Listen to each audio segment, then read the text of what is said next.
And here we are for a roundtable episode of Dualistic Unity. I am exceptionally excited about this because it's roundtable 26 and it's happening right before our Netherlands retreat. Frankly, I'm fucking stoked. I'm also very excited because today we have a very small roundtable. We are joined by Marie, who everybody knows from previous roundtables. Glad that you could make it today. Marie, we're joined by Jackie and Amanda. And aside from that, we have to settle with just Andrew. No, I'm just kidding. It's nice to have everybody here for sure. Andrew recently finished his marathon in New York, and we've had a number of people reach out and say, "Hey, man, fucking incredible, well done." We're all very stoked that you did this because we know you've been working on it for a long time. But to answer everybody's question, because I know it's come up, and not everybody listens to every episode, how did it go?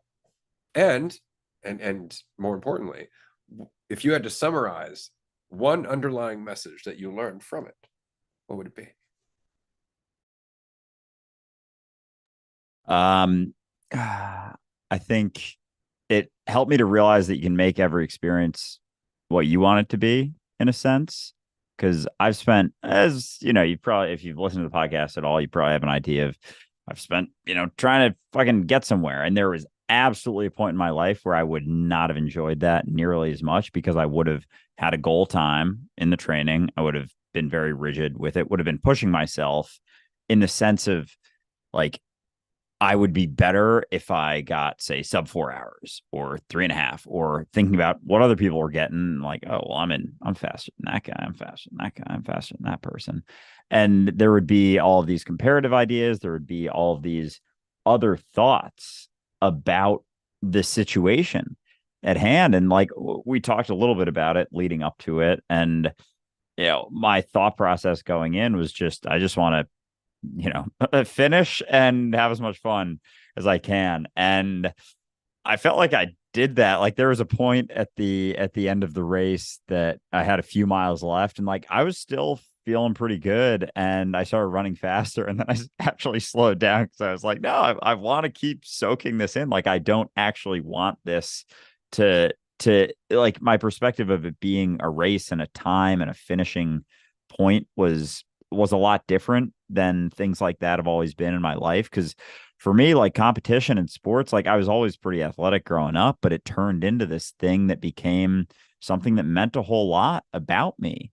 And I didn't feel like it was more of a prioritization of the experience itself than anything that it meant about me. And so even hearing things like, such a big accomplishment to finish it, it's like I'm not going to downplay that by any means, but it was as enjoyable of an experience as a lot of other experiences that I've had that aren't, don't make my feet sore as shit and feel like my arches are fucked for a couple days later. Because it's not to say that I don't feel, that was a lot of miles to run, but I my priority through it was the experience in and of itself. And so I think having that sort of relaxed mentality going through it, like everyone said, there would be, you're going to hit walls at certain points. And there was a couple of points that I almost cramped up, and like that got the heart racing a little bit more. But for the most part, it wasn't about a time. It wasn't about anyone else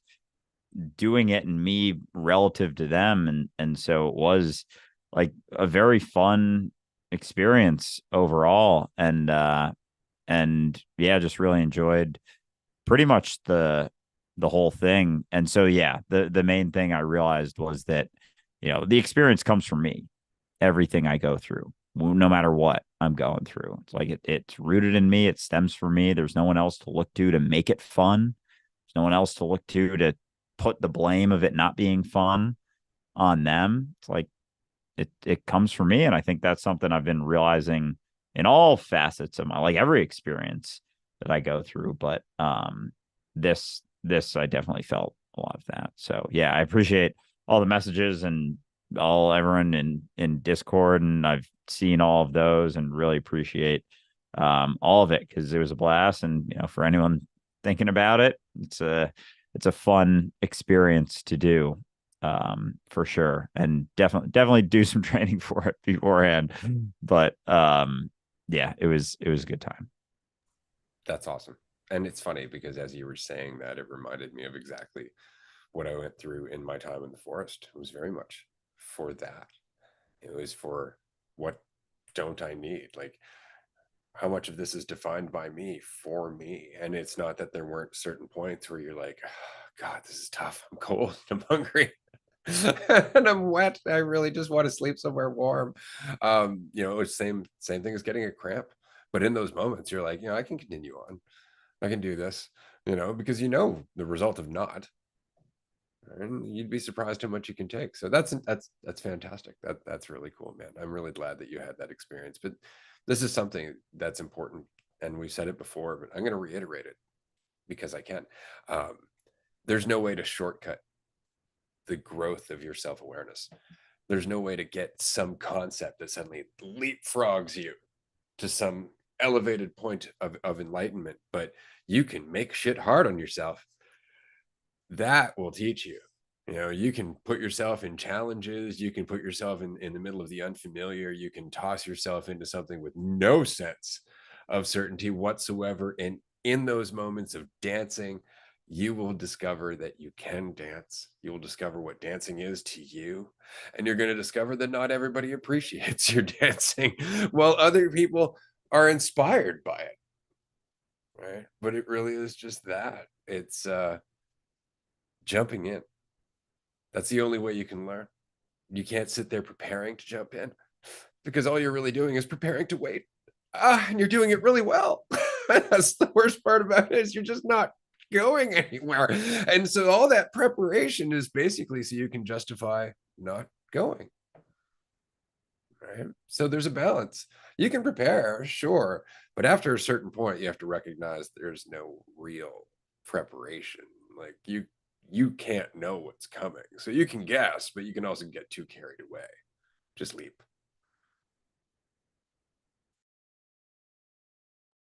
Marie, what up? Leaping in right now. Yeah. Uh, Wanted to see you, Andrew. Funny enough, I was trying to go to the marathon, but it was like, I don't even know where he is. There's 50,000 people running, and then there's like triple that, so much more. I'm not good with math today, but I like got off the train to, I was like in Manhattan, and I was like, oh, you know what? I'm gonna like go to Central Park, just gonna, see what happens. I mean, like, let's see what I see, because there's gonna be so much energy in the air, and I loved like your mention of that, Andrew, because I have to imagine running through that energy of just so many people there, and the experience of just, I always enjoy, not always, but there are moments where I like to step back, and when you're in a crowd and recognize like um that sameness, that like we're just together in this, and like I don't know, it's just like I feel that at concerts, or I feel that at like whoa, we're just like here together because that's all we ever are, but like it's so much more intentional when we're like participating in the same activity, because that's all we're doing. I love when like animals like get together and we're like, ooh, look at them flying together. Meanwhile, look at us. Like you all were running together the same path and kind of going on their path. And even when we look at cities or just people, right, we always see the pathways and the ways that we travel. I've been talking a lot about the similarities of us with animals and the rest of nature with my students, because they're like blown away. I've been talking about trees and how they communicate through their roots, and like they're like, what are you even saying right now? And I'm like, right?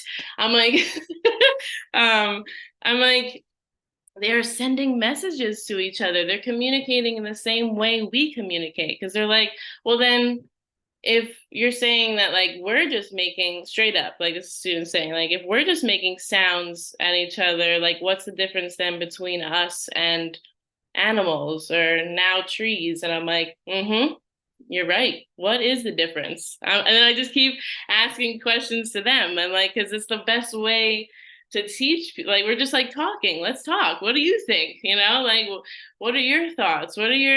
What's coming up for you right now? Because we all can tap into that if we like sit back and pay attention. That's all we're trying to do. It's like, let's be curious together. Let's pay attention together. Let's be free together. And like, I know obviously that's what DU is all about, which is why I'm here. But like, it's just, let's come together. Let's pay attention together. That's why, something like a marathon or whatever, it's just like, hey, we're all here right now. We're all here right now. We could choose to do this at any moment, but like, feel how powerful it is when we're all here right now. Look what happens when we're all here right now. People who thought they couldn't do this shit are fucking doing it. They're doing it right now. And like, and it's a lot of that power and strength comes from us all being there together. And like a lot of times, could you imagine? I'm curious. I think, Andrew, you said that this was the longest technically you had run. Like, even in your training, you hadn't gone to the full. I don't know if that's even what you're supposed to do in the training. Unaware of all that. But like, it's just cool because who knows? And I'm sure you would be able to now. But like, being able to do that by yourself versus, that situation of, being empowered by, look at all of us. Look at us go, y'all. I'm going to pause there. Well said. Yeah. And I think there was definitely for me that uncertainty of like, yeah, because I hadn't done it. Like the longest training run you do is like 20, 22 miles. So like, I'm not gonna lie, I had some nerves going into it, but like I couldn't pinpoint it on what it was. And then so I was like, is it really nerves? It's kind of just buildup of energy. It's like, well, I need energy to run. So maybe it's just kind of in preparation for the thing I'm about to do. And I can come up with the idea that it's fucking nerves or something. But it's like, no, for anything that we're doing, there's a buildup of energy in order to be expressed and or utilized or done something with. And so, when we have that buildup of energy and then we avoid certain things, and it's like it's just kind of left in potential, but there's an opportunity to utilize it. But so often we'll be like, oh, well, I am nervous and therefore I don't want to do it. But yeah, there was definitely that. And I realized it was, because I don't know what this is going to be like. Like I have no fucking idea the whole time. Like I had a general idea of the map and the path of everything and whatnot, but I really did my best to just be in it and like kind of relaxed. And when the cramps came up, because that same leg kept like getting really close, it was almost like fucking. I'm not gonna. No, never mind.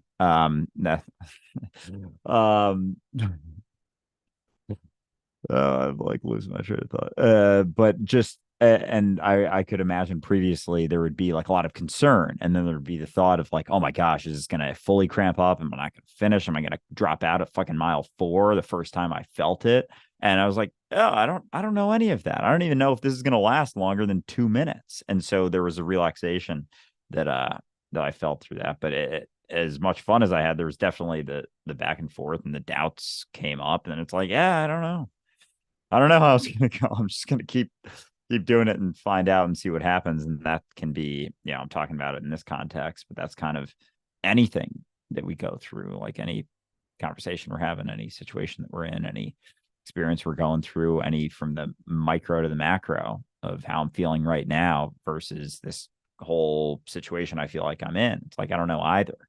I don't have any certainty with either. So what can I do with that? Well, I can keep paying attention. I can relax a little bit more because I don't know.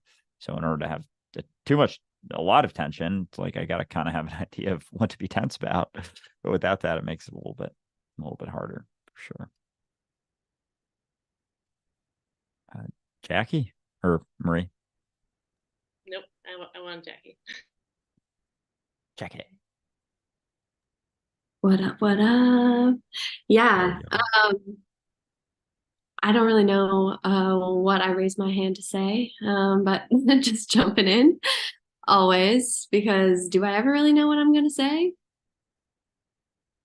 I don't think so. Things happen how they happen. But yeah, Andrew, that seems like such a great learning process. And I think running specifically is something that can be such a meditation in the sense that it's so uncomfortable. It's genuinely not comfortable to run. And at least for me personally, and Andrew, you said you weren't a runner when you started, so I imagine it was really fucking tough to force yourself to do things, to just get out there and do it rather than like giving into your thoughts about, oh, I don't feel like doing this, like I might injure myself again. I don't know, worrying about how fast you're going and shit like that. Because thinking about stuff like that that's where all the weight comes from. And that just comes from like trying to control and do something the right way, but there is no right way. And we're like looking at everybody else as like an authority figure, like they might know the right way. Like other people have the answers for us about how we should do certain things, and like how seriously we should take things. But I think there are moments where you can, like Marie said, like step back and just recognize the common humanity. And that's why it's so fucking cool to go to something like a marathon, because everybody there is like just saying like a big fuck you to like their thoughts and their doubts and just pushing themselves beyond their comfort zone. And there is a gravity to that, to people just willing to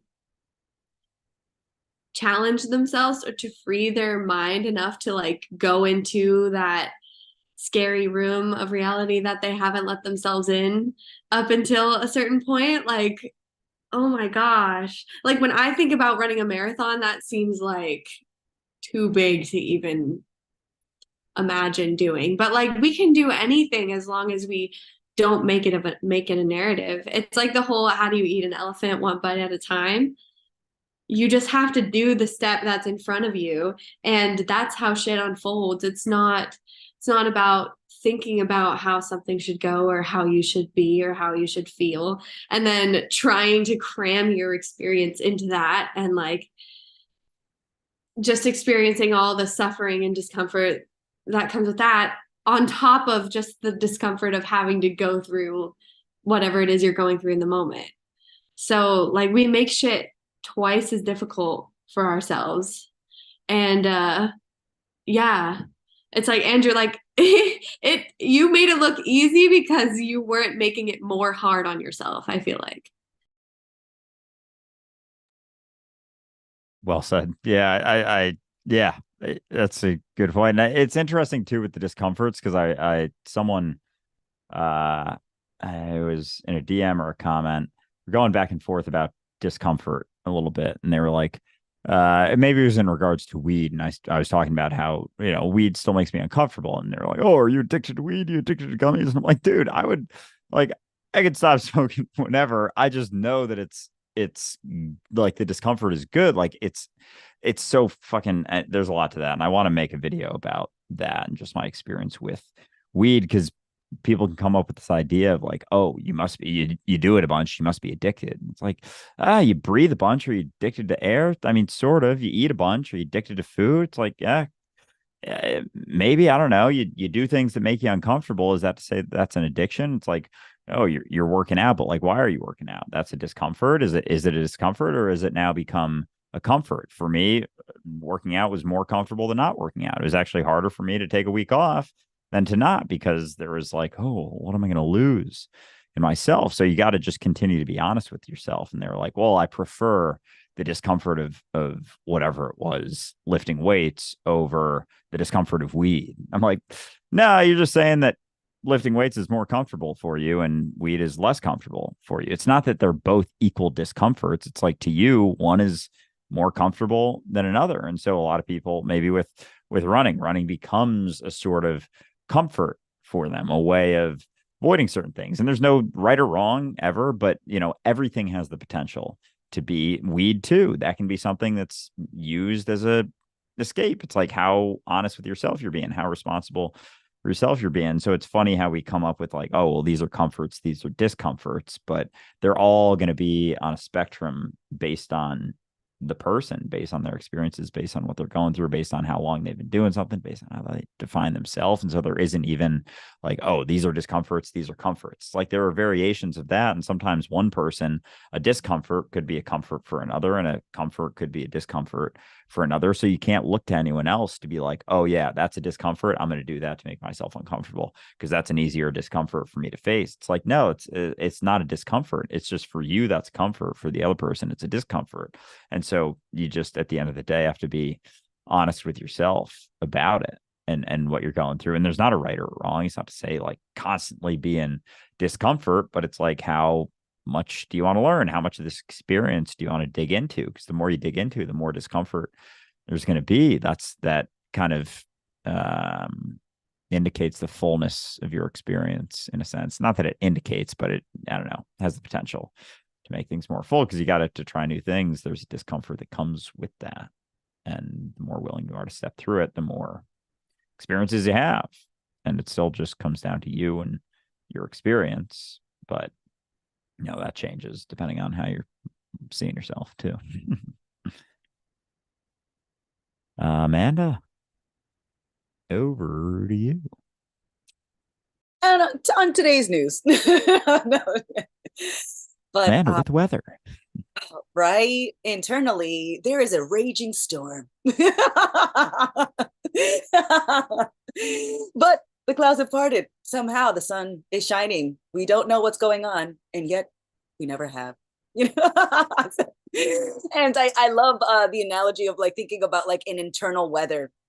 And I had seen that example, and someone in a book, one of the personal development books I was reading when I was in that phase of like trying to become the smartest, strongest, fastest model we could make Amanda to be, you know, trying to personal development into like superiority, you know, because that's the noble thing at that time that I was thinking. I was like, that's a noble thing to do, is to work on yourself, you know, to be the best person you can be. I was on that.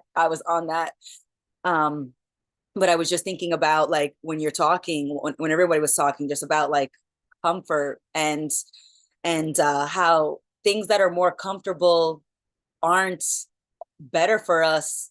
They make us feel better. But the thing that's the word that comes to mind when I think of comfort is familiarity, like something that is familiar. And so when I think of being uncomfortable, usually it's around something I'm not familiar with. When I say that something is hard, it's not that it's hard, it's that it's usually unfamiliar. So nothing, or it's very, in my mind at the moment, it's very hard for me to say that something is hard. It's just that it's unfamiliar. I just don't know. And so I think that if I know something, it makes it easy. And that's not true, because, practicing a surgery, it's not easy, but it's familiar. You can get familiar with the technique, with the steps, but that's always what I would consider a hard task, and just hard because the risk is high. But when I used to think about what if something was hard, it was always because it was unfamiliar, and I didn't realize how much I prioritized or how much I valued something being familiar. And when we think about that question you're asking, like, you're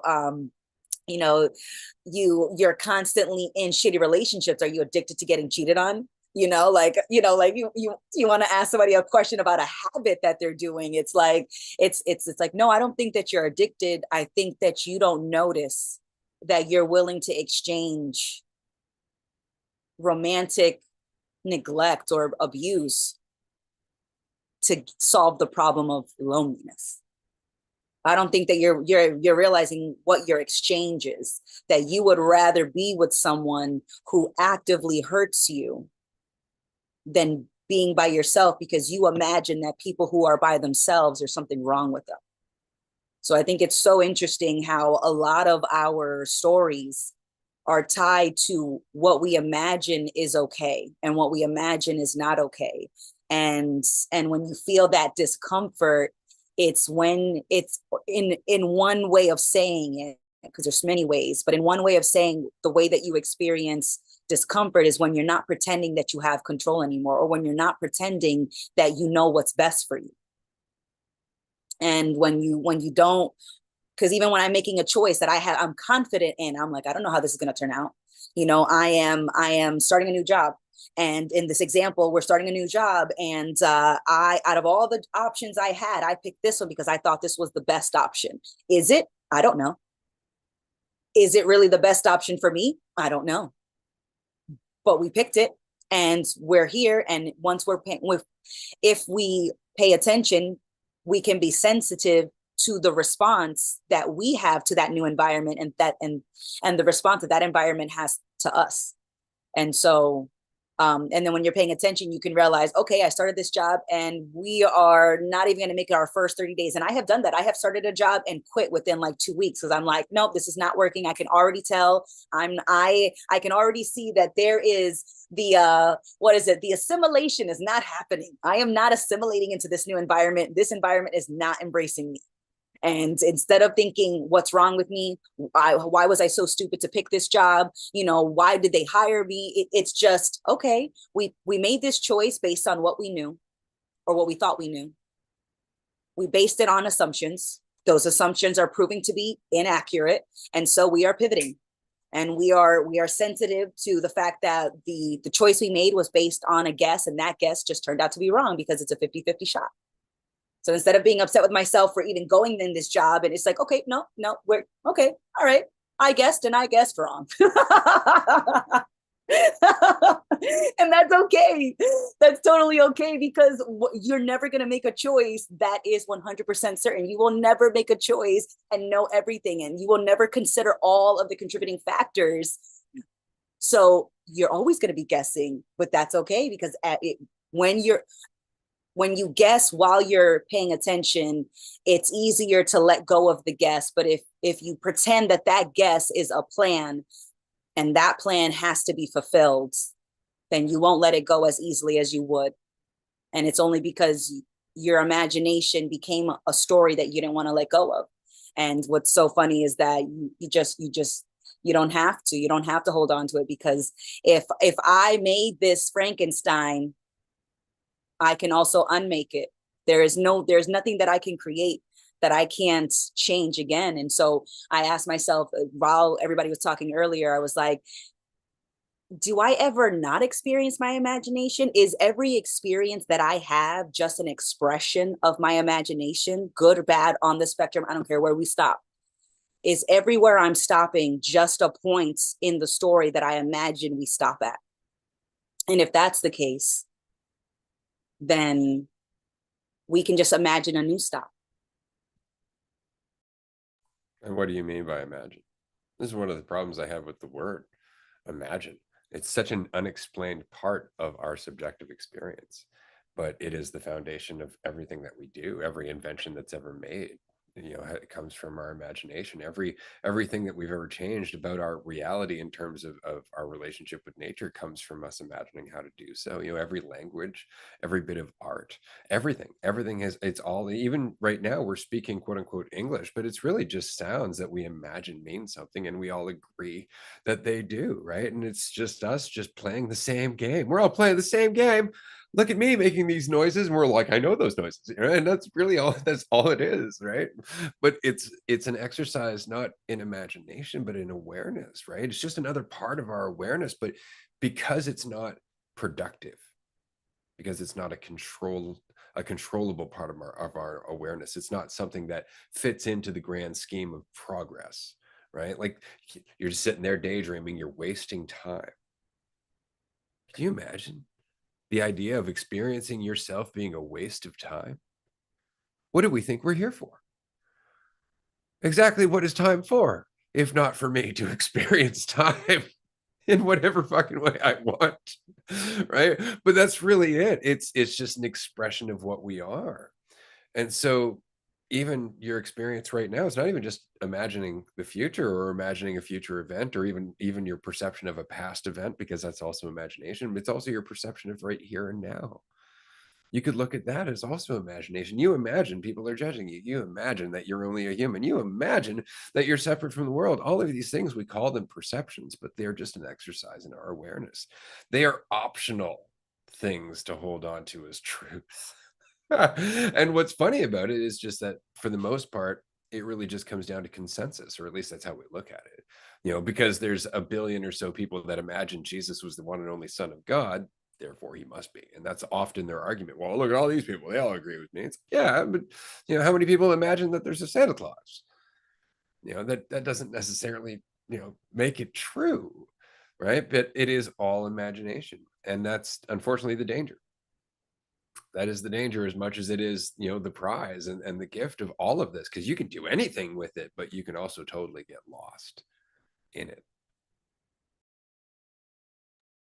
Yeah, and it's this fucking it's funny how it's like a scale. Like, oh well, it's all children, typically under the age of 10, sometimes under the age of 15, who believe in Santa Claus, and it's not that many, but you know, Jesus, God, all that stuff, Sky Daddy, all that stuff, bigger number, more grown-ups, more people who I see as similar to myself. So there's like a buying in. It's like, where's the tipping point? And if it's all you also, then how much does your willingness to just be yourself and let go of all of the thoughts about what everyone else is doing? Like if someone who was Catholic, Christian stopped looking around at what the fuck everyone else is doing and started thinking for themselves, like it may not hold up so easily anymore without the support of the ability to justify this perspective just based on a bunch of other people. Because I've heard that argument a number of times. Like, well, a billion people believe are Catholic, you know, you're saying they're all wrong. I think Bray said it before, like they're certainly all afraid. And there's justifiable reasons to be afraid for sure. It doesn't mean that it's correct. Like it's funny, like when someone starts using arguments like that, you know, they're just grabbing for straws, grabbing for anything, because there's no actual thing behind it. It's not like, not to say there's like, oh, you need data and shit, but it's just like, oh, everyone else is doing. It's like, Jesus Christ, that is like the ultimate passing of responsibility, of taking responsibility for your experience and the way you're seeing things and your willingness to just do it yourself, like sit in it yourself, think about it for yourself, like, I wonder what is going on right now. And then as you do that, you realize, oh shit, I'm the one maintaining a lot of these ideas. I'm the one maintaining a lot of these perceptions. Not a lot, all of them, fucking all of them. It's all your point, Amanda, all my fucking imagination. This whole thing is that. But then it's like, you know, whose imagination? And what does that mean by imagination as opposed to reality? And how much am I seeing in my quote unquote imagination, in my head, or the way I perceive it, like how much of that is just seeing variations of here and now, like different variations of that. And then there's the pull to that, but it's like, yeah, but this is it right now. You can look at potential variations of this if you want. It doesn't guarantee it, but it's not the experience that you're having right now, but it is the experience that you're having right now. You're focusing on just something that you don't have influence over. It's like, this is what you have influence over when you're not paying attention. It's almost like an avoidance of the potential influence via looking at some other potential variation of what could be in my imagination. So anyway. And it's funny because the farther you're imagining from here now, the more potential you're losing. Right? Like you can imagine a couple seconds into the future, you know, it's like, oh, a dog's gonna come around the corner, and that's perfectly helpful, right? Like you can stretch it to some degree, right? But the farther you start imagining, the dimmer it gets, like the less likely it becomes, right? And it's just because there are limits as to our intuition to some degree, and that's assuming that you even know how to tap into your intuition, because most of the time, most of us are just running from fear and chasing desire, and that really cuts off any intuition that we might have operating under the surface. Marie. I like that you brought up intuition at the end there. So it's something that I've been thinking about as well. Just like understanding when you're reacting or making choices, is this coming from a place of intention, or what the fuck word did we just use? Intuition. Thank you. Intuition.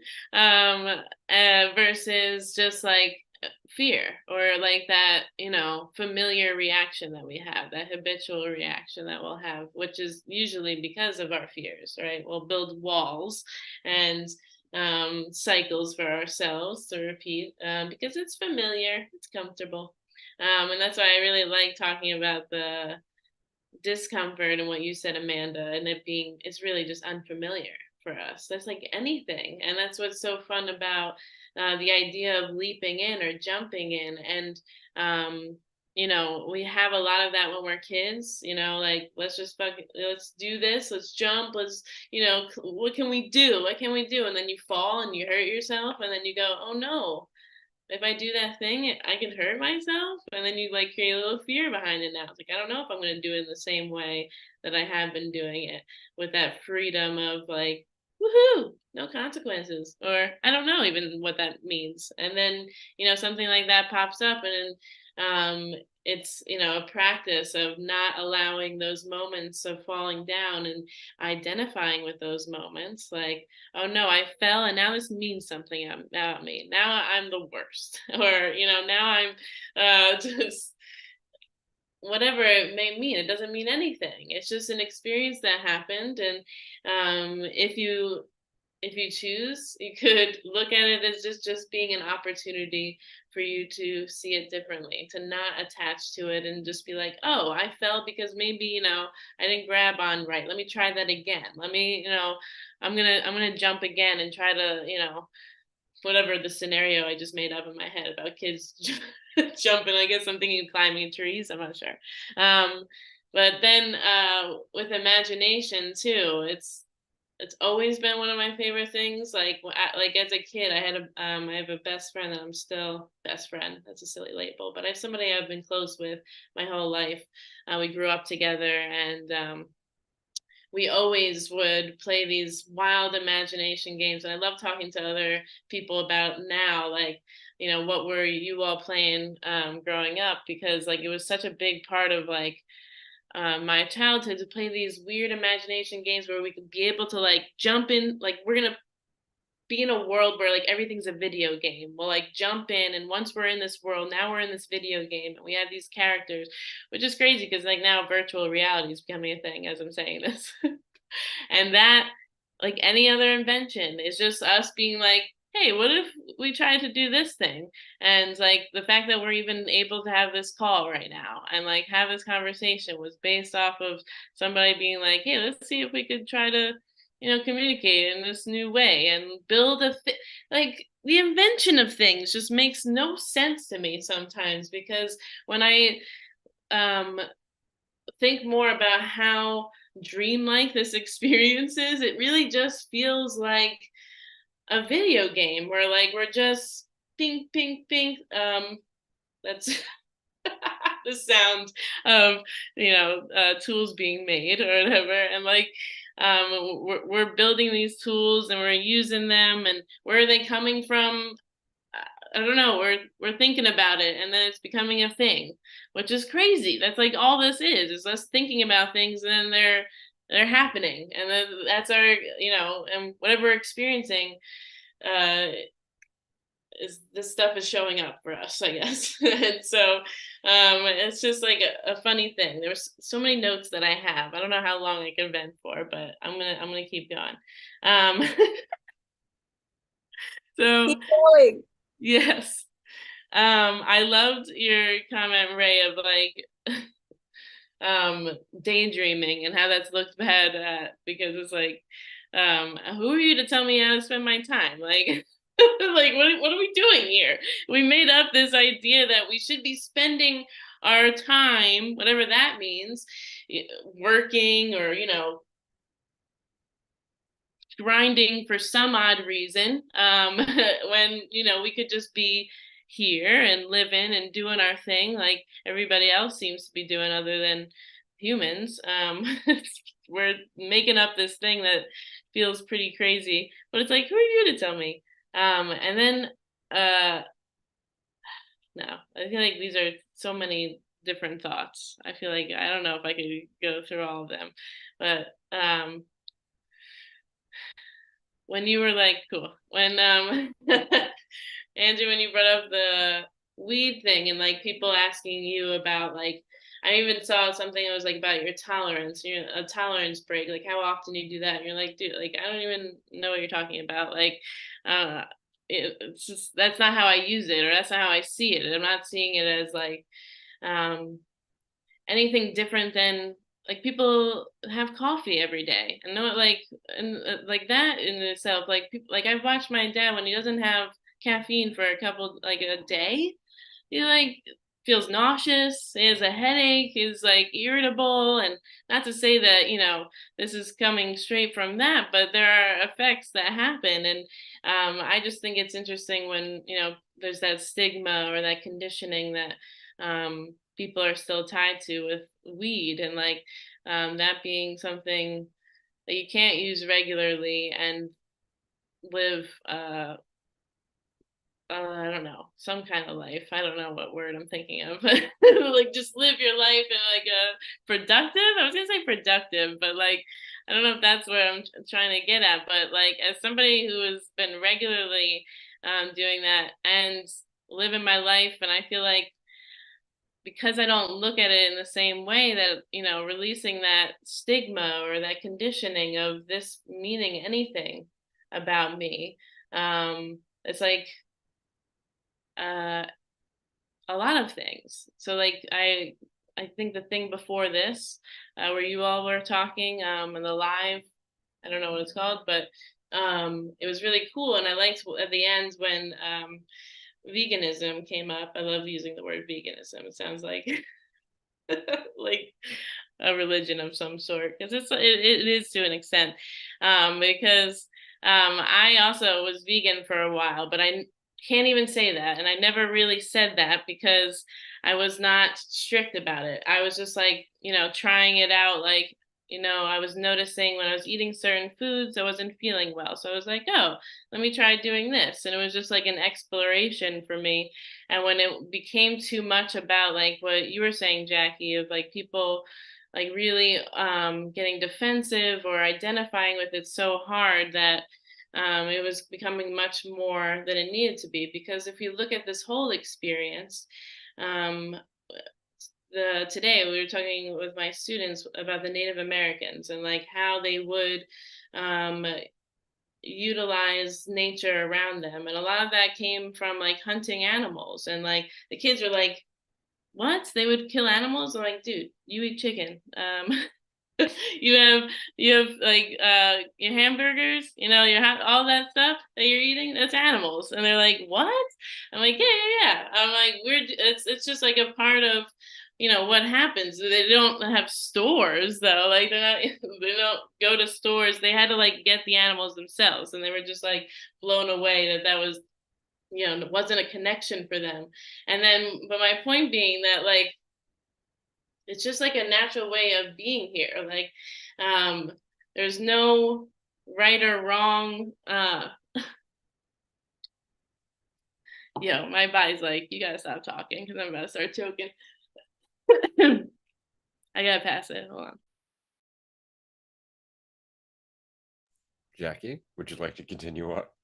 Yeah. Yeah, you choking right now reminded me today I went to yoga and we were like sitting in meditation, and I choked on my own spit and I started coughing up a lung. Oh my God.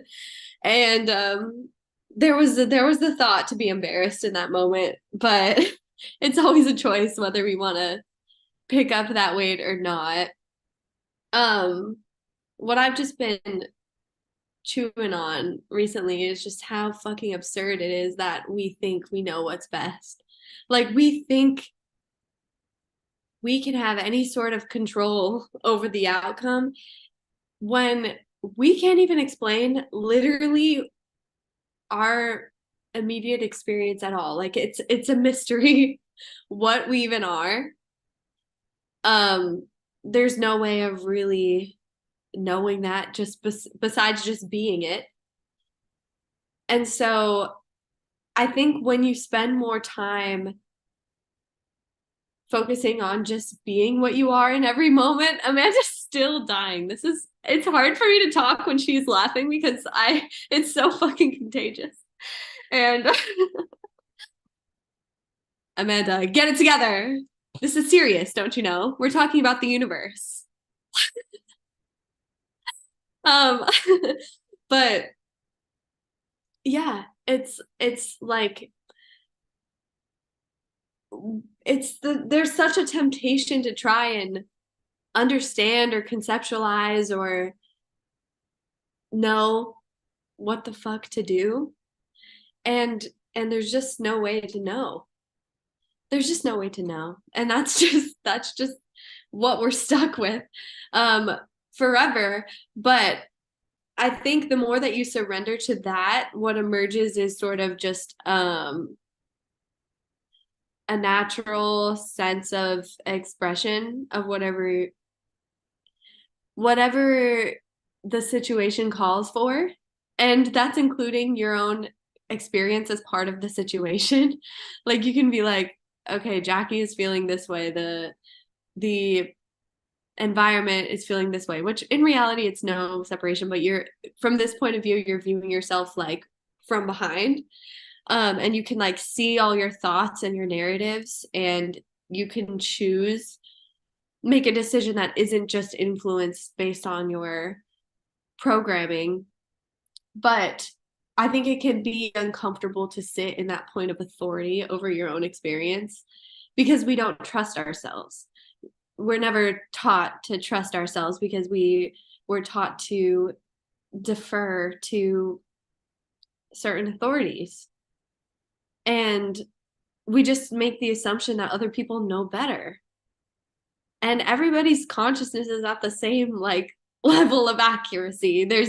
Of course, there's different amounts of context that you can receive, but there's also no end to that context.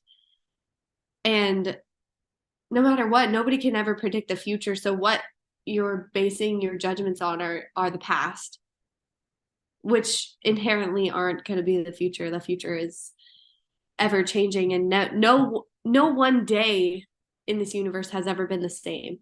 And like things are just changing and shifting constantly. So all that you can rely on for like a sense of what to do next is just your sensitivity, like your discernment. And like you don't really have to worry about whether you're making the right choice because there's not a right choice. And like it's funny, Ray, you brought up like wasting time. Like we make the assumption that like when we're doing something, like we're trading our time for money or something. And like if we're not in action in every moment, it's like we're losing something, we're losing time, but none of that. Even when we're being productive, we assume that that means something about us. And it just doesn't ever. Like this is just a self-refining process. I guess it's an ever unfolding dynamic dance for balance. And even when you think you're on one end of the spectrum, you can't say with certainty where that is. But I do think like any skill, you can gain a little bit more of a ability to discern efficiently, or I don't know, like basically just understand what that feeling feels like. Because I was telling Amanda earlier, sometimes it can be hard for me to tell what my intuition is versus my fear or I don't know. And Ray has said before, like intuition doesn't use words. That can be sometimes hard for me to see. And I don't know, I guess it's just never what I think it is, right? Like I can't say what intuition is. Wouldn't it just be what I end up doing? Exactly. That's it. You know, it's so funny. We get caught up in what to do next, but there is no what to do next. Like there's a right answer to that. There is just what you do next. That's all there is. But we get caught up in it going, but the right thing, there's got to be a right way. No, it's you. You're always doing existence. There's no right way to do existence. It really just comes down to your relationship with it. But we keep asking the question like there's a right answer. And the answer is just to focus on what you're doing. Right? It will change, it will grow, you will make decisions, you will adapt, you will do all that stuff. You don't really have to worry about it. You are will. Right? That's it. Just continue forward. Yeah, I like that a lot. There's nothing next. So there's no right decision to make next. It's just what you're doing, but there's no satisfaction in that because then I can't feel like, oh, I picked the right thing to do and then I did it and I'm doing the right thing. I'm on the right side of the discussion. I'm on the right side of history. I'm on the and how badly we just want that. Like, I want to be correct. I want to be able to feel better about myself because I'm doing the correct thing, the right thing, the living the right way. It's like right way according to who? Just according to you looking around and making assumptions about the right way based on typically the majority, as opposed to being willing to not even look at the minority, but just look to yourself. Like just look at yourself. And that's the ultimate, minority is you doing it and making a decision for everything. And it's wild how the thought of making every decision, everything you do, just following that intuition, it's like you're not looking at anything else so much. And it's not to say that's better than looking around. It's like it's just sensitivity, and sometimes sensitivity involves looking around. Like it's not closing your eyes in the sense that you don't take in all of the factors and all of the considerations, but it's the balance between pushing the decision off to that versus just taking in the considerations based on your sensitivity. So it's like all of them kind of go hand in hand and they don't get you to a point. It's not like, oh, I'm taking ultimate responsibility. I'm being ultimately sensitive. I'm being ultimately aware. I'm at peak for all of them. And therefore the correct decision is going to be expressed through me. It's like, no, that's not how it works. It's always varying. And me saying it, that's not how it works like that. It's not that either, but it's just the continuation of that, right? Like it's not even, as I'm saying, it's like there's not a right way to do it necessarily. So it's like tough to, I don't know, sometimes it gets tough to even fucking talk about because like, yeah, I'm doing it. There's not another way to do it. Like I'm just going through it. And I mean, it shifts based on your perspective of yourself, and the experience shifts, and the going through it, the sensitivity, there's like, oh, a sensitivity to myself and my own feelings versus a sensitivity to what's going on, like what's happening right now, right here and right now. And there's not so much weight when that's the priority because all of you is here now. But as soon as it's like, oh, I'm something separate, it's like, yeah, that's when that starts to be like we were talking earlier about the weight of how far past or future you're looking, and the amount of, although yes, there's infinite perspectives right now, it's like the more spanned out you get, the more that builds. And then it's like, by tomorrow, like there are so many fucking variations that's gonna determine what happens in between there that you couldn't possibly even fathom, as much as you think that you could know how it's going to go. Like you don't know what you're going to be going through. You don't know what you're going to be feeling. And that goes for 5 minutes from now. And it's like part of it is an equal amount of potential weight. And it's just like they're as much as there's not a line anywhere, it's like you kind of are or you aren't. We're either attentive to where you're at, what's actually going on, without so many thoughts and considerations about what it means about something, or you're not, whether that's looking down the road a bit or down the road a lot. It's kind of one way, either or, in a sense, from a certain perspective. But then it's like, how caught and how much are you? And like, how much is being taken away from that? And that's not, it's not a right or wrong either. So anyway, I feel like at this point, I'm just kind of like going back and forth with myself. It's funny too how we can like say welcome things. to existence. Yeah, right. and I'm like, oh shit, I feel like I'm just doing, and it's like fucking exactly like we're always just doing that. So for me to think like, oh, this is I'm doing this now, it's like, yeah, as opposed to fucking what? As opposed to all the times you were super clear with everything you were saying. It's like I could have been a lot less clear. You just were more comfortable with those words. Exactly. It really comes just down to, again, I say it all the time, but our relationship with eternity. And it doesn't matter that well, I'm going to die one day. That's true. And you can focus on that as much as you like to. And you're going to fucking get beat down by the terror of it all and the fear that you got to get somewhere and leave a legacy and be remembered and do all that shit. Or you can just accept that you're here now, and just be here now. And that's it. This is it. This is your whole life now. And if you can really take that in, then it's, again, not about what you're doing, but how you're doing it. From what mentality?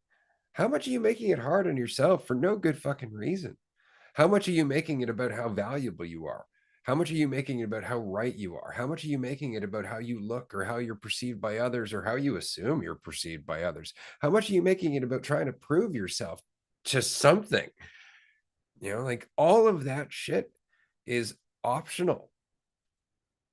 It's all optional, and it all exists in the timeline of your character, of the fictitious you. Because that's the only thing you can do is judge yourself according to where you're not yet or where you think you've been according to other assumptions about quote unquote other people. But it all exists in time, as we've been saying. It all exists in time. Here in the moment, there's just you here in the moment. There's no way to do that right. Amanda. I was just thinking about how I yearn for a right next step because I've judged every previous step. And because I've judged every previous step so harshly, I'm hoping and begging and wishing for the right next step. Not because there is one, because there isn't. Only, in my opinion, I only think that there's a right next step because every step has been judged.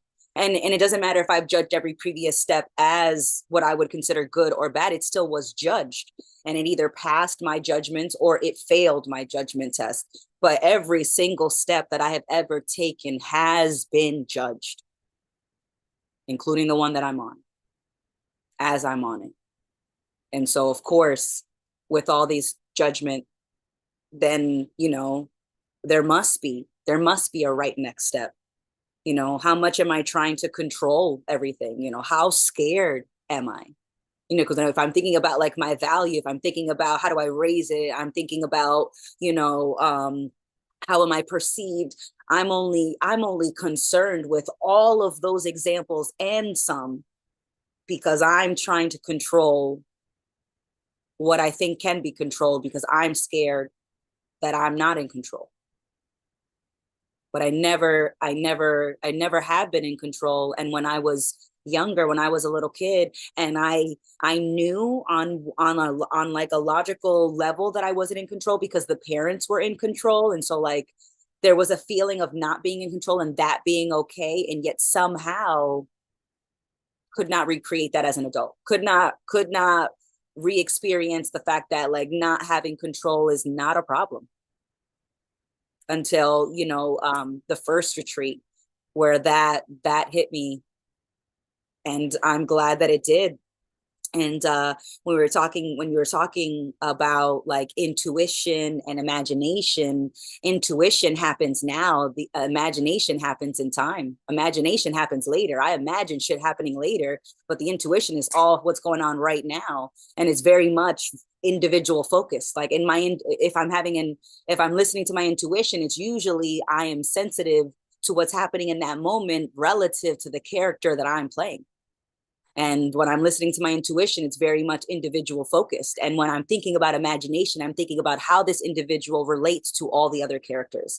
I imagine being with other people. I imagine groups doing things. I imagine countries and worlds and people doing things. I imagine myself doing things with other people. Rarely do I need to imagine like what's happening right now. because it's just happening. So it feels like the intuition is all about now, and the imagination is in time. And that's okay. It doesn't need to be anything else. It's just that when you were talking, Maria, about like, like it like amazes and astonishes you, like where inventions come from. And I feel that same way. And I thought of the quote, necessity is the mother of invention. And my brain rejected that. It was like, no, it's not necessity, it's sensitivity. Sensitivity is the mother of all invention, and focus is the father, or attention is the father. That seems way more accurate to say than necessity. It wasn't necessity, it was a sensitivity to the environment that was the mother of that invention. And it was the attention that you put that fathered it into existence. So that's my spin on that old saying that I have loved and still appreciate to this moment. Jackie? Huh? Did you pass it to me? I did. Okay. Yeah, Amanda, that's really interesting about intuition not being like only being in the present moment, because I've tried to like think about situations that I know are like coming up in the future, and I'm like, okay, well, I have all these potential options or thoughts about what I could do and how that will go. Now, which one is my intuition? Which one is thought? They're all imagination. They're all thoughts. Like, what even is? Yeah, intuition is just how you respond in the moment based on your sensitivity. And that is the least distorted and probably most appropriate response to whatever it is you're going through. But also, like, I feel like that is always the case, even when we do something that we deem as like the wrong decision, or not the most aligned or the most like sensitive decision that we could have made in any moment. Like, how are we making that judgment? Because yeah, it's like we're always just part of whatever this is unfolding. And part of me is like, any like thought or attempt to understand that is just kind of missing the mark. It's just about your relationship to the moment, and whether or not you can face it and be there in all that uncomfortability, in all that uncertainty, or whether or not you want to run away into your imagination and close your eyes to what's going on and stumbling through the situation. And like, both are options, both are on the table. Like, I really can't say like being perfectly in line. Holy shit, Andrew, how the fuck are you doing that? I'm sorry, I was in the middle of a thought and that really just took me out. Gotcha. It's like literally any choice just is what it is. It's about how you want to experience it. And for me, like, I want to be in my life. And I used to be such a nostalgic person, or I thought I was, because I would like look back on periods of my life and romanticize it and be like, oh my God, I had it so good back then and I didn't even realize it. And I think it was just because when I was there, I was escaping through thought into the past or future, because I wasn't comfortable with my present. And that's the same thing I'm doing when I'm looking back on moments in my life, or looking forward even now. And I still catch myself doing this constantly. And like, that doing that is pointless, and it is like robbing myself of the opportunity to experience. But at the same time, regardless, I'm still experiencing. Like, it's that thing, like, you can't be more or less present because you are the present. It's that sort of thing I keep coming back to. So it's almost like I can't make any judgment of how I'm doing or where I'm going at all. And it's uncomfortable to realize that I don't have to,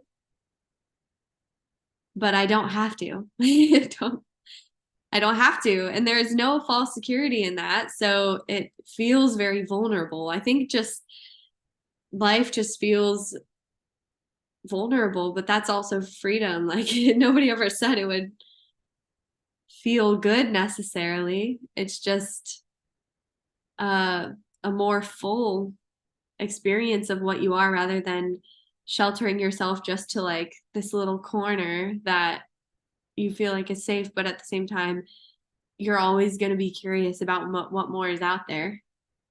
And finding out is one of the coolest parts of life because you can do shit that you never thought you could do.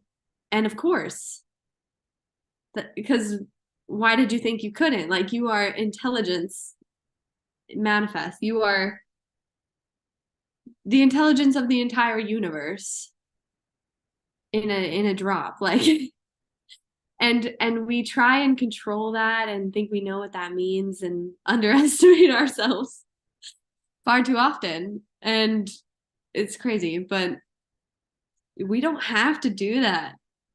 We really don't. But nobody else is saying that shit. Nobody's telling us that.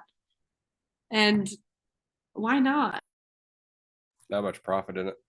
Straight up, gotta tell you, that's really what it is that, you know, there's no profit in not offering a silver bullet or saying like, you know, there are things you need to learn, come to me.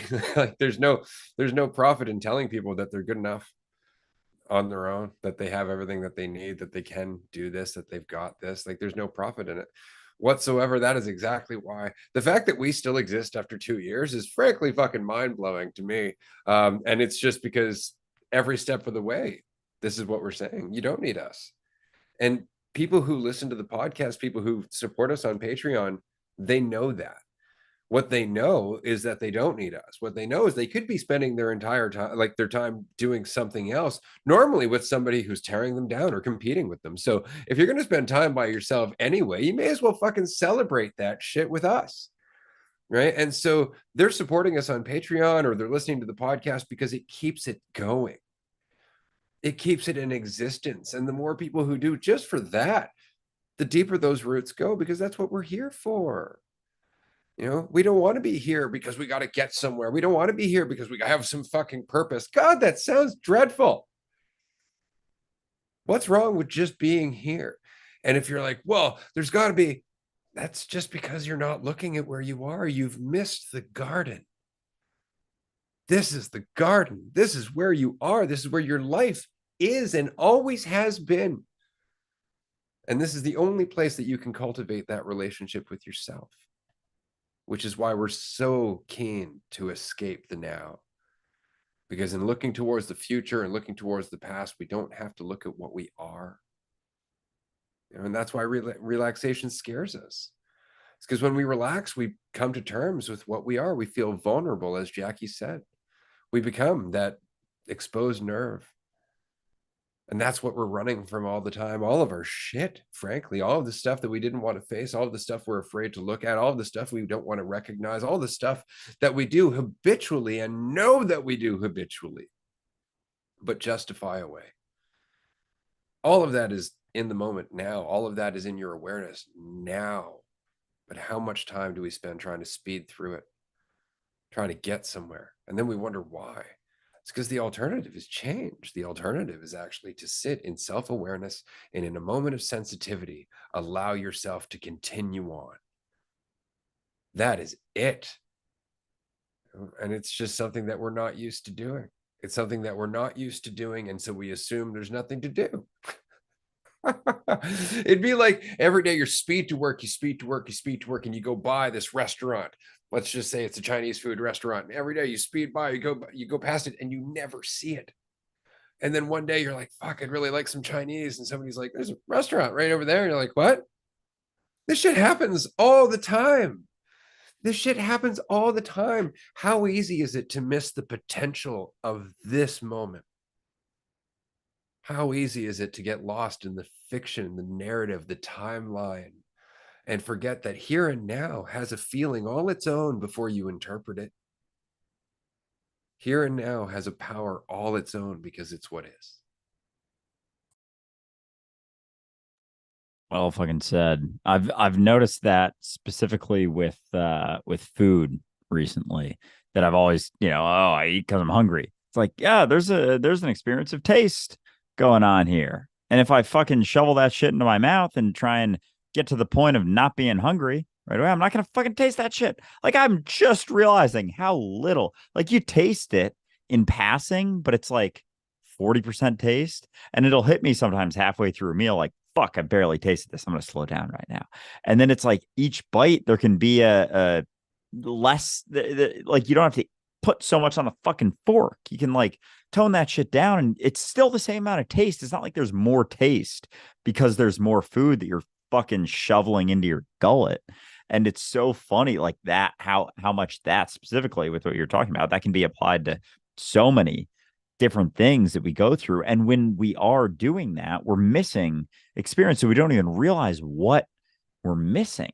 We don't realize, oh, there's a flavor, be it to food, be it to reality. Like, there's shit going on right now that I keep passing over because I'm so focused on what the next thing is, on building myself, on becoming something more, that I'm not even tasting reality. I'm not even tasting life. I'm not tasting the fucking food in front of me. And I'm just realizing like how often I would do that shit. And I still, but like, I'm just starting to catch myself. And then part of me, of course, there's like, the part that comes up. It's like, oh, you spent so long not tasting food.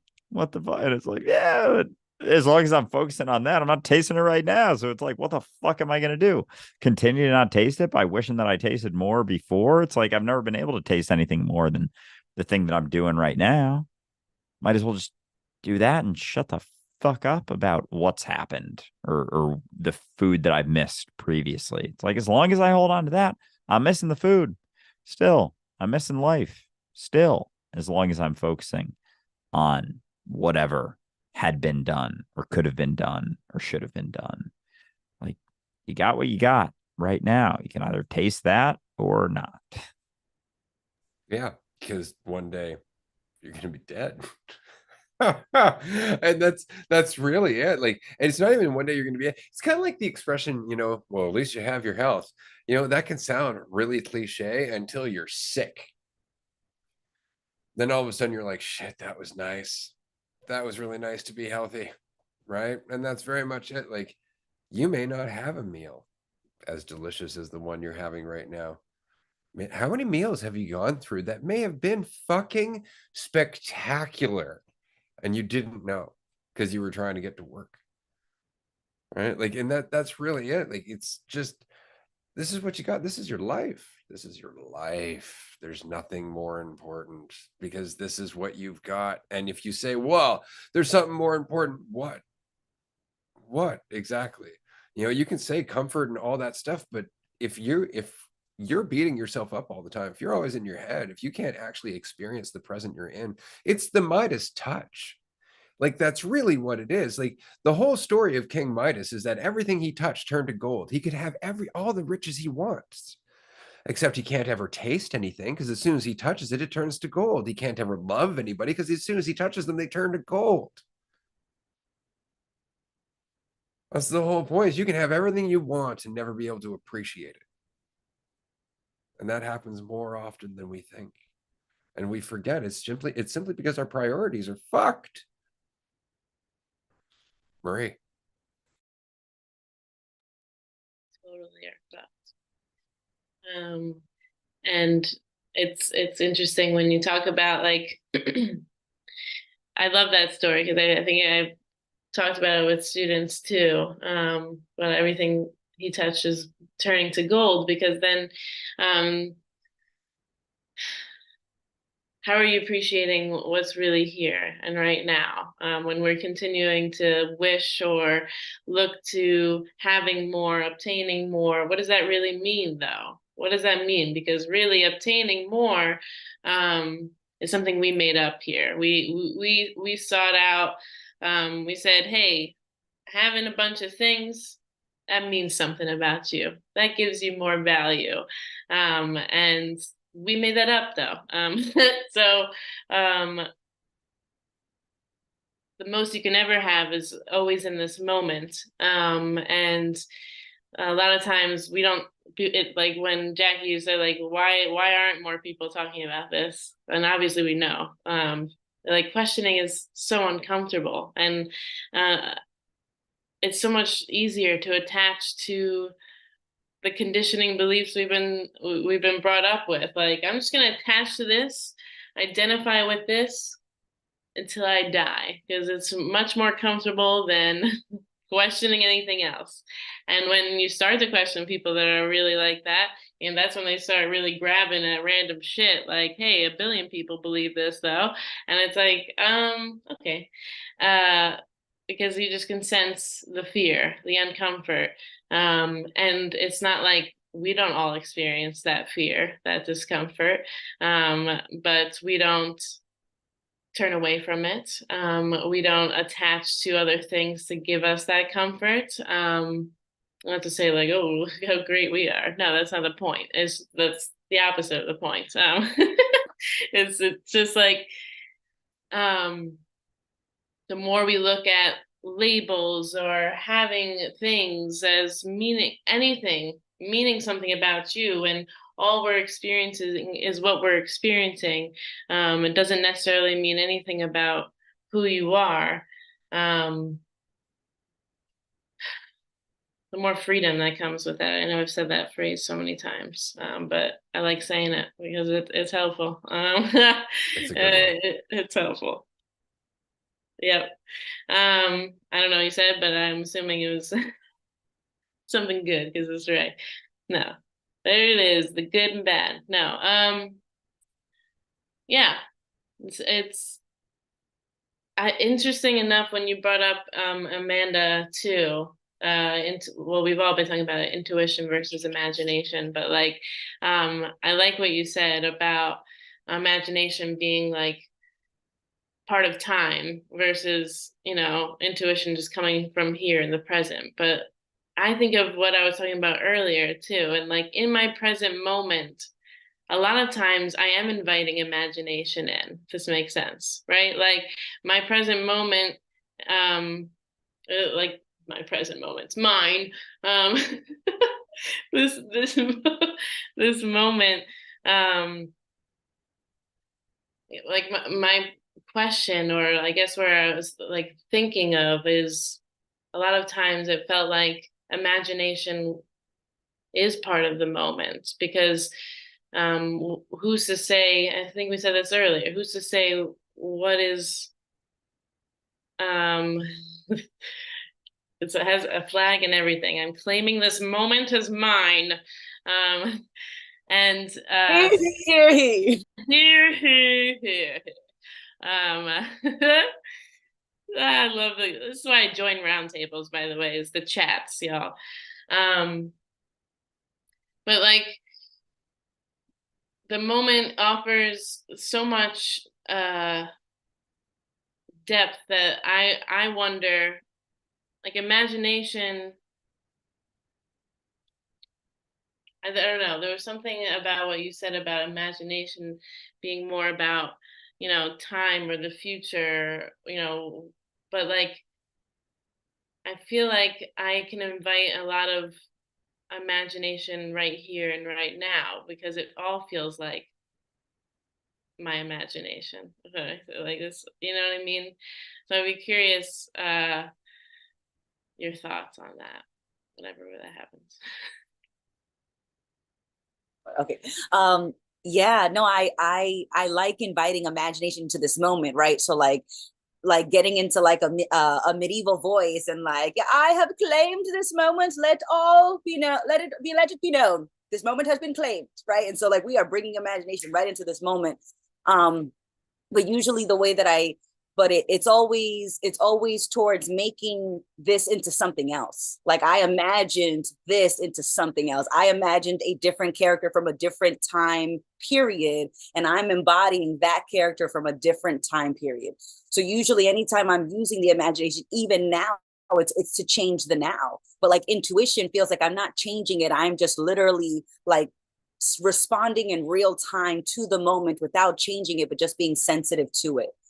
But the imagination feels like I'm always trying. With my imagination, I transform, I create, the moment metamorphs into something else. And it's not that, and it's not black and white. Of course there's a spectrum, there's varying degrees. But if I had to describe it, it'd be like imagination is always trying to change the now into something else. And intuition is just responding. And intuition is being sensitive to just what is. Yeah, well said. Like this idea with imagination, this assumption that things should be different than they are, whereas intuition is not with that assumption that things should be different, but they have the potential to be different. The more I'm paying attention to it is like the depth with which the ripples happen, but it's not from the point of, oh, this is wrong, this should be different. It's like, no, this is what it is. And as long as I'm holding on to this idea that it should be different, it's going to cut off my influence. It's going to be, oh, I'm going to go into imagination land. And that's why we have all these people running around like, oh, we got to change the world. The world is wrong right now. And we got to change it to what? To the thing that you think is best for the world, to your imagination of what's happening as a means of avoiding what's actually happening right now. And so how quick we can be to avoid what's happening right now, what's actually going on in reality, by utilizing our imagination, coming up with an idea like, okay, I know that this is definitely wrong. It's like, based on what? It's like, obviously we can see fucking destruction and all this shit going on, but like, to say wrong is, if you include all the potential perspective, sensitivity to everything, it's like there's a lot of things that also aren't necessarily wrong. So just to have this blanket statement of wrong, it's like, what the fuck does that even, like, where, when, what situation, what part of the world are you looking at? Like, it's like such a wild thing to be able to say things are wrong right now, but we do. And that's like a very common narrative. And we got to save the world. We got to save the world. We got to change the world. We got to change the world. And it's like, oh, fuck. I just got a fucking wad of spit go down some pipe that wasn't. So it's Jesus Christ. But yeah, so when we're willing to let go of that idea that there's something wrong with what's going on, we become sensitive to what's actually happening. And then it's like, okay, I can't have this egotistical high of I know this is wrong and I know the right way, but there are things going on and there's an opportunity to have that influence, but it's not via my imagination, because that's then influenced by everything else.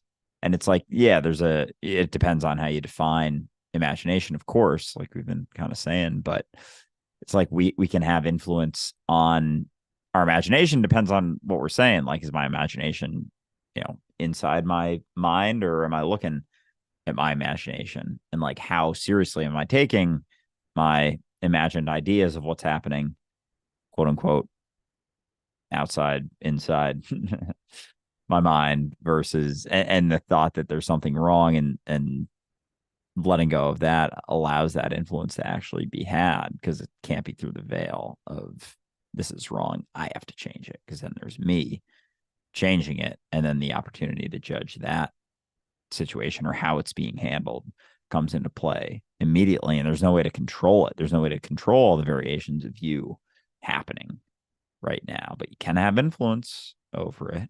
But that isn't nearly as satisfying to my ego, my desire to build myself up, because there's nothing to build on. It's just influence here now.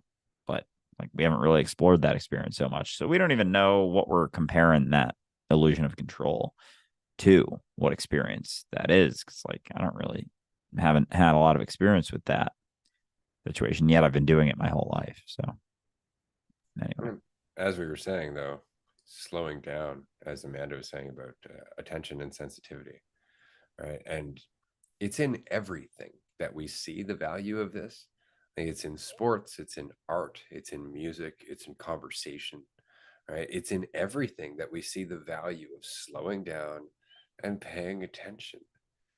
That's really all it is. And so we can say like, well, we've never really had a chance to learn this. It's no, we've never really been inclined, because it's so tempting to chase that carrot and run from that stick, because it's so easy to get caught up in the momentum of life, because there's so much going on, frankly, especially in the world we live in now. I mean, this is the nice thing about being in my 40s is I remember the early 80s. I remember before there were cell phones. I remember, when there was a phone on the wall at home, and if you weren't fucking home, you just weren't fucking home.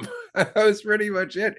You had your work day and then you had your life, and there was a difference in the pace. And it's true that's not true for everywhere, because you've always had bustling cities and whatnot. There's always been places where it's busier, but by and large, the world had a very different pace. Now we're constantly connected, we're constantly running, we're constantly in the march towards progress, towards the next process, or towards the next leap in AI, towards the next, and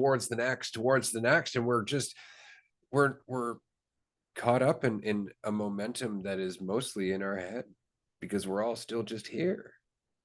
And while we're caught up in this march towards who fucking knows, we are losing touch with the experience of who we are. This is the problem with the self-improvement industry, right? It's not that it's bad necessarily to grow and learn things, but to tell yourself that you will be more once you do is dangerous, because it takes away from the experience of what you are right now, and you can't be more than what you are right now. When you get there, you're still going to be what you are right then. That's the whole point, right? It's just going to be you, who you are right now, marching forward in each and every now. And that is growth. That is change. You don't have to try and improve yourself. You are quite literally a growth machine. Now, Jackie, I know you have to take off here in a minute, so I'm going to pass this over to you so you can do your thing. Yeah, it's interesting to me how the root of our experience is immaterial.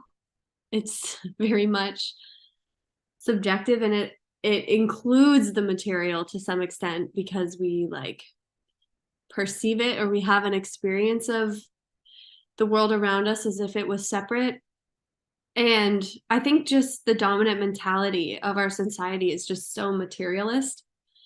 And so we think like accumulating more material, or even like conceptual material, like we prioritize things and like achievements and goals, and just the things that we can list on our resume, like the things we can stack on top of ourselves to make us feel like we're valuable. Like we think that's actually going to get us somewhere, but in reality, it doesn't touch our immediate experience of reality. Like the only way that we can improve that relationship is bringing more attention to it, and that becomes harder and harder to do the more that you run from yourself, I think, because people don't want to cut their losses, basically. Like if they've invested in something for however long, like it's hard for them to look at that and be like, okay, maybe I was chasing something that isn't satisfactory, because we feel like we're wasting time. And it's hard for us to admit that we're wasting time, because we're all afraid of dying and we want to become something before we die. What the fuck are we trying to become? Like, we can't enjoy our lives as long as we're trying to use it as a means to an end of becoming something else, because that poisons every single moment. Like in every moment, there's an opportunity to see it for what it is and appreciate all aspects of it. But like when you need to see the world a certain way, you're only accepting of certain perspectives, and that's just robbing yourself of the fullness of what this could be, and of the sensitivity and the influence that you can have in the moment, because you're caught up in some narrative that is fueled by fear. It's just so wild. But Andrew, like you were saying, yeah, it's like we don't know how else to be. So it's habitual to fall back into that pattern. And so I don't know, what we're doing here is something different, and it's completely uncertain to just say that everything is uncertain and that's okay. Like, to most people it's not okay, but that's just a thought. I mean, you're going to be here regardless, so you might as well just see it for what it is and take it for what it is and just soften. Like, that's it. Like, you're going to keep going through it. You're going to keep making decisions. You're going to keep judging those decisions. And that can be where it ends. Like, you don't have to, like, you can just observe your reaction to the present and your reaction to your reactions. It's really fucked. Like, you can sit back in life, because like we're trying to control something that we really have no real ability to control. It's just, we just have to play our role, and our role isn't something that we can conceptualize. It's just what we end up expressing. That's it. And that doesn't feel satisfying or good necessarily. I'm just used to getting by. Yeah, I'm just used to getting myself by telling myself I'm doing a good job. And I can't do that anymore. And so it's not that I'm doing a bad job, it's that my relationship towards reality being something that I have to do something with rather than just what I am. That's just something I'm renegotiating within myself. But yeah, I got to take off, but this has been a great conversation. And all day, Amanda, the conversations that we've had, the social episode, it's been a great time. Thanks for shooting the shit with me, you guys. See you later. Thank you for being here. We really appreciate it. And of course, everybody who is looking for more of Jackie, do check out Amanda and Jackie. We'll be hosting episodes in season 6, Dualistic Unity with Jackie and Amanda, as well as Dualistic Unity Real. There's already a couple of those episodes out. There's going to be another one that's recorded next week while we are in the Netherlands.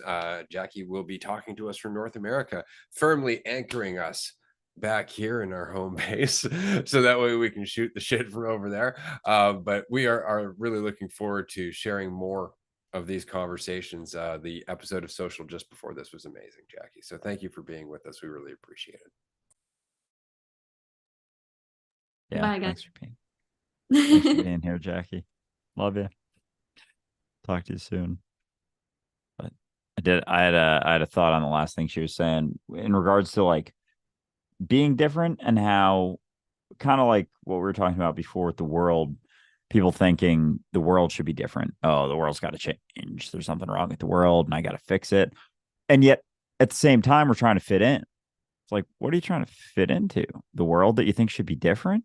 Like, what? That doesn't make any sense. That's actually the opposite of what you're talking about, saying that everything should be different. Oh, the world's broken, got to save the world. And yet at the same time, I'm trying to do what everyone else is doing. And so when you realize that there's not a right way for it to be different, it's like you can't come up with your imagination with a right way for the world to be. It's just be willing to be different and start finding out. It's like, stop trying to fit in all the fucking time. And as you continue to be willing to be different, there isn't so much concern for being different or acting differently or doing the thing, you know, when people are acting a certain way or embodying a bunch of stress, like not feeling as stressed, like not feeling like you have to play into that as much. And just a willingness to be different opens up the doors to being sensitive to what's going on, because it's not, you know, covered by,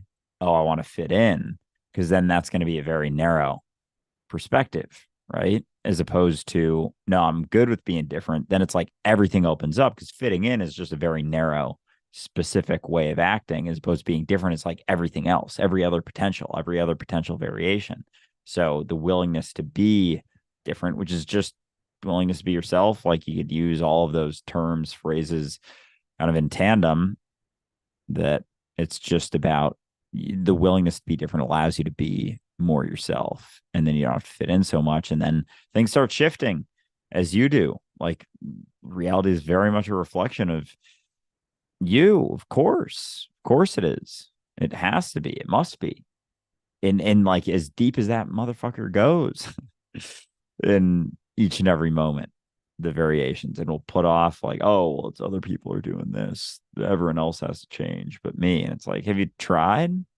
Have you tried to find out what happens if you're willing to be different, if you're willing to be yourself and see where that train goes? Because right now you're just trying to fit in and thinking everyone else should change. It's like, what does that mean? And of course, I'm just talking about myself, as always, if it wasn't obvious before saying that. Amanda. You're supposed to be talking about me, Andrew. This has now become the Amanda show. So no. But all we can ever really talk about is ourselves, because that's the firsthand experience that you have. And so as much as you could try to talk from the perspective of someone else, it's still going to be based on way more assumptions than when you're talking about your experience that you lived. You are that experience. And so I would prefer you talk about what you're an expert on, and that would be you, sir. But when I was thinking about like wanting to change the world, and like right out of high school, wanting to change the world, because although, yeah, like it was a huge ego trip, like I know what we should do, right? There's that part. And there's the and there's also the part of like younger people tend to be more sensitive, or they tend to not be as hardened by life experience, by not getting what you want, by not things going your way when you think you did know the way. It's that you're still sensitive enough as a teenager to be like, something's off. Like as much as you, but then your ego's like, but now that we know something's off, I know how we can get it back on, right? So that's where we trip up. It's right at that moment where you're sensitive enough to feel like something is off. And then it's how you respond to that sensitivity where we all fucking stumble. Oh my God. And thinking about like running versus gliding, like, just how I always thought that like the way that I could define being successful, even in a system that I knew something was off, was I will change it from the inside. And you really can't do that, because to change it from the inside means that you're participating on the inside, means that you are going through the processes that are what you're trying to change. So it's hard to change something as you're doing it. The thing I think that is being attempted in some way through these conversations is just acknowledging the feeling, acknowledging the sensitivity that something's off. And when enough of us can have that acknowledgement, it's in that moment that you could do more than everybody voting on one day. If everybody collectively just decided that we're not working today, I think we would have the attention of the people that are running the show. I think we would be more effective if we all decided, you know what, our whole town of a few million, we're just not going to go to work today. What the fuck are you going to do? You don't have enough prison cells for all of us. That what I think would be more effective than us all voting and changing, and just picking a good leader, changing it from the inside by voting and being a good contributing member of society, right? So like, that's what I thought you should do, is just pick a better leader. And now I'm like, but really, we vote with every purchase we make. So if we could be more mindful with the everyday hundreds of votes that you make every single week, with every purchase that you make, does more to create the world that we live in than who you pick to be the state legislator. Your money is a bigger vote than the ballot ticket, and that's just my opinion, because I used to work those voting booths, And you better believe 18-year-old chipper Amanda was like, do your part. Let's vote. We've got to pick. I was very much changing it from the inside kind of girl. And now I'm like, man, like, not that I appreciate that time, but I also see that there are more choices. We see people dying on hills every single day. And I used to think that the only choice I had was which hill I picked. But there's so much more than that. I don't have to pick a hill to die on.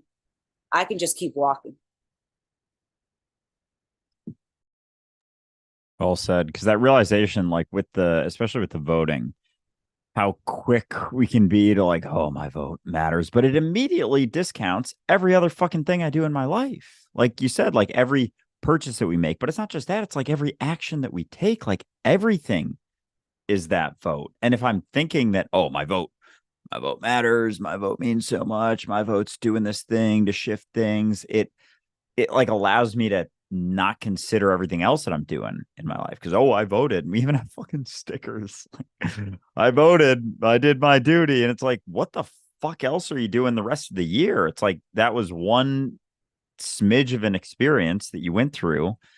What about the other 364 days a year? Like those are all quote unquote votes for whatever mentality is happening, but that comes with a lot of responsibility in a sense, but also it doesn't have to be weight unless you think there's some degree of control in it. Like there's a way to curate this into what I want via my decisions and all these things. It's still like there's not a correct direction, but it's the willingness to realize, oh, everything I do matters, but not in a sense of it's a right or a wrong thing. It's just it's always having impact. You're always having impact all of the time. And if you don't think that you are, there's going to be the ability to pass off sensitivity, to not be sensitive to certain things. It's like, oh, this doesn't have the same influence. Like this has less influence than another situation. It's like, no, actually, every situation has the potential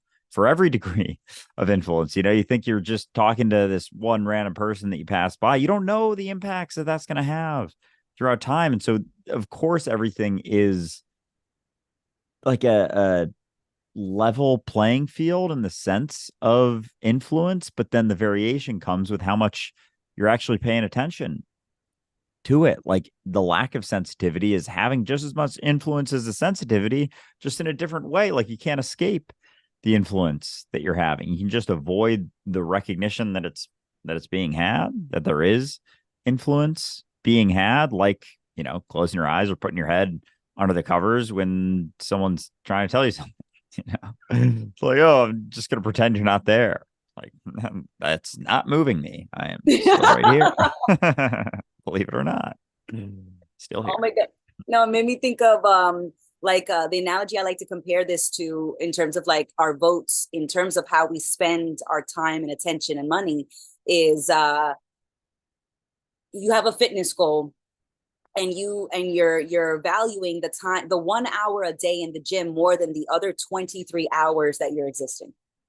And you have more, the other 23 hours that you're not in the gym have more of an impact than the 1 hour. Because in those 23 hours, you're sleeping, you're drinking water, you're eating, you're stretching, you are resting, you are working. In those 23 hours, you are living the life that your body is in. But you want to say that the time in the gym is the most important time. That's the time that I'm taking care of my body. It is, but it's the smallest contribution to the state that your body is in. It's the way that you spend most of your time. The time at the ballot box is the smallest way that you could contribute to the world that you're living in the same way that the gym is the smallest way that you contribute to the body that you end up living in as well. But everybody wants to think that the ballot box and the time at the gym are the most important times that they're contributing. But it's really not. It's everything else. And not because the other things like the gym time and the ballot time doesn't matter. It's just that there's such a smaller percentage that's being contributed. 23 hours contributes way more to the body that you see in front of you than the 1 hour in the gym.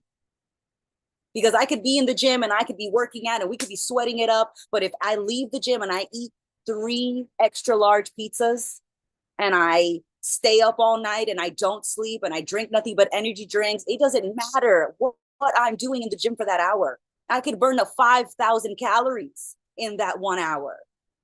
It won't matter if I'm doing so much more damage in the times where I'm not actively, successfully contributing something valuable to the body or to the world that I'm in.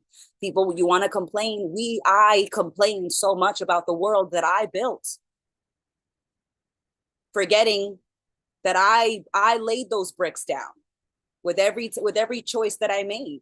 And it's not to look back and to criticize yourself. It's to say that is how, I was so focused on avoiding starving that I never tasted any food. I was so scared about starving that I never tasted any food.